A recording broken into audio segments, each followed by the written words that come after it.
হাতে গোনা আর মাত্র কয়েক মাস তারপরেই বাঙালির শ্রেষ্ঠ উৎসব শারদীয়া দুর্গাপুজো।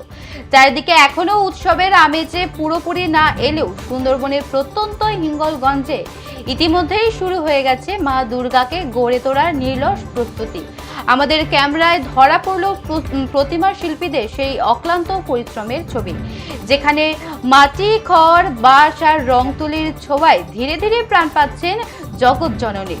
দুর্গাপুজোর কয়েক মাস আগে প্রতিমা তৈরির কাজে হাত লাগান শিল্পীরা। প্রথমে বাঁশ ও খড় দিয়ে কাঠামো তৈরি হয়, তারপর ধাপে ধাপে মাটির প্রলেপ।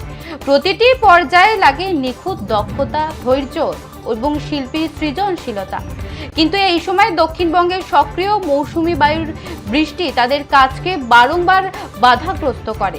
বৃষ্টি থেকে প্রতিমা বাঁচাতে কখনো এপ্রিল, কখনো ত্রিপল, কখনো প্লাস্টিকের আচ্ছাদন ব্যবহার করতে হয়। তবুও থেমে থাকে না তাদের শিল্প সাধনা।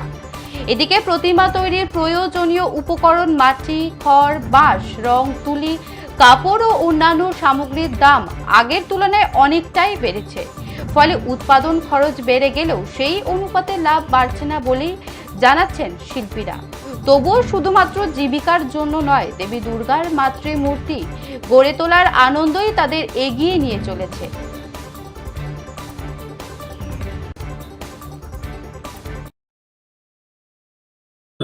আমরা এখন ওই বৃষ্টিতে ঠাকুর তো বানানো খুব মুশকিল, আর সুন্দরবনে আমাদের বৃষ্টির চাপটা একটু বেশি হয়। মানে এত জল এত পরিমাণে হয় যে মানে ঠাকুর শুকানো খুব মুশকিল।